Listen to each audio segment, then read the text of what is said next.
If the conduct of Josephine was as bad as it was represented by de Bourrienne, no very high-minded authority, she deserved little sympathy when all her schemes had failed and when Napoleon had put her away from Marie Louise. According to him, Hortense was married 3 or 4 days after Duroc had declined to accede to Bonaparte's conditions. But the gossiping secretary is careless with his dates. He states the first consul sent his ultimatum to Duroc through him on January 4th, 1802, the day on which the marriage took place. The imperial almanacs give the 3rd as the date, but M. A. Jow, in his Dictionnaire critique de biographie et d'histoire, gives the acte de mariage in extenso, and it is dated the 4th. Louis, says de Bourrienne, submitted to have forced upon him as a wife a woman who hitherto had avoided him as much as possible. She always manifested as much indifference for him as he displayed repugnance for her, and those sentiments are not yet effaced. We have shown that it was not quite so bad as it is painted by de Bourrienne. Madame Campin's letter bears testimony to less haste and less aversion. Napoleon has left on record that Louis's consent was carried by sudden assault at a Malmaison ball, and his statement that the young couple loved each other is, we are inclined to believe, merely an overstatement. Napoleon says that when Louis and Hortense came together, they loved each other, while King Louis in his memoir speaks of his marriage day as one that fully foreshadowed all the unhappiness of a forced and ill-assorted union. But we may believe that at the time they acquiesced with good grace. Both had been disappointed in love. Hortense had been wounded in her pride by the conduct of Duroc. That's not true. Louis had suffered the morbid elements of his character to obtain a mastery over him, but they stood in relation to one another at the altar, much as most couples stand where the marriage is made by the families of the young people as a prudent worldly settlement in life. The aversion with all its bitterness came afterwards. Chapter 4, the King and Queen of Holland. St. Leu had been identified for centuries with the de Montmorencys. It had subsequently fallen into the hands of Philippe Égalité in the chateau, built early in the 18th century by Jean-Joseph de Laborde, director of the Bordeaux Mint. Madame de Genlis was the governess of Égalité's children, and here the Duke of Chartres. Afterwards, King Louis Philippe and his sister Adelaide took prominent parts in private theatricals. In 1860, there were still old men at St. Leu who could remember having acted as supernumeraries in the performances of the royal children. The chateau was sold by Égalité's creditors to the Marquis de Giac. From the Giacs, relatives of the Beauharnais family, the entire domain, which became Hortense's home on her marriage, including 2 chateaux, passed into the possession of Louis Bonaparte.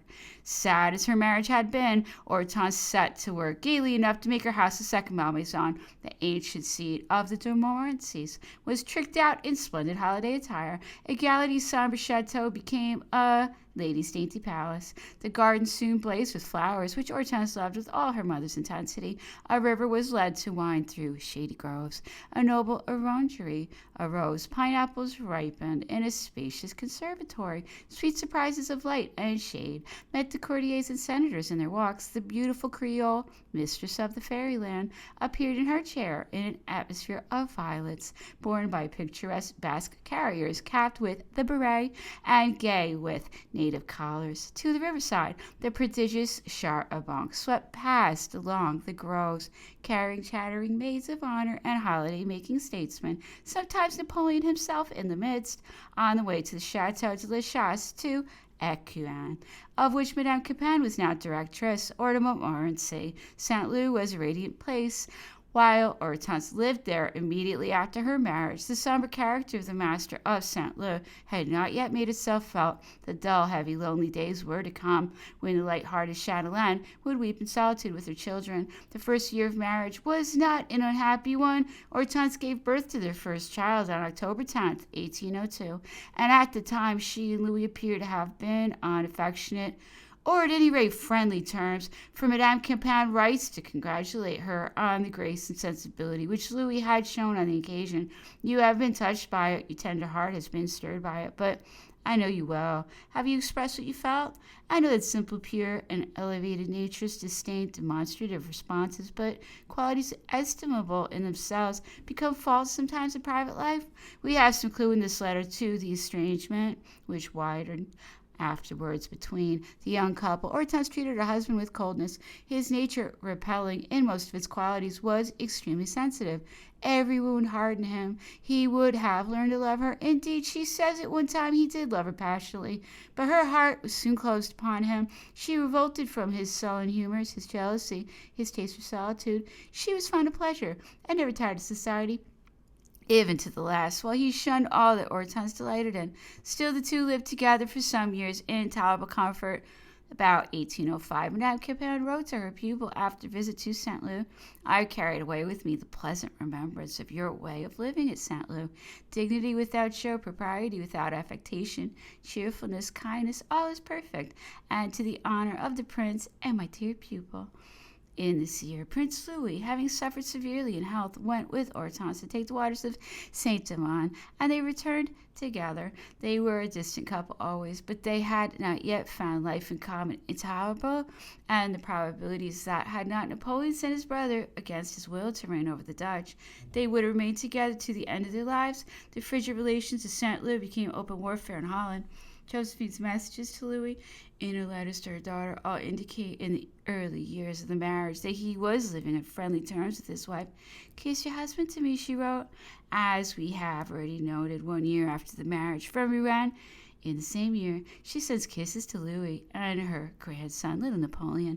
In 1804, she writes to Louis and to Hortense, engaging them to go to Paris for the carnival. Louis had promised her, as she relied on his honor, they would not fix the dates of the balls until she arrived. In September of the same year, Josephine, being at Aix-la-Chapelle, writes a charming motherly letter. The news you give of me of Napoleon afford me great pleasure, my dear Hortense, because in addition to the interest I take in him, I think of the cares from which you are delivered, and you know, my dear child, that your happiness will always be a part of mine. The emperor read your letter. He seemed to me angry that he did not sometimes hear from you.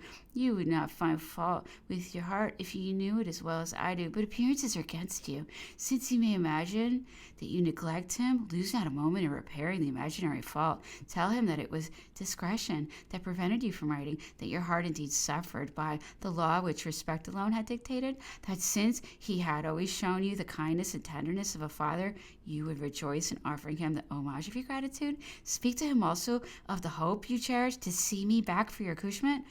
I cannot bear the idea of being far from you at that time. Be assured, my dear Hortense, that nothing can prevent me from coming to nurse you. It is for your sake, but more for my own. So to speak about it to Bonaparte, who loves you like his child, which adds to my affection for him. Adieu, my dear Hortense. I kiss you and Napoleon from the bottom of my heart. Your husband be back. Say 1,000 kind things to him for me. I am writing to Stephanie to persuade her to pass the time during my absence with Madame Campan.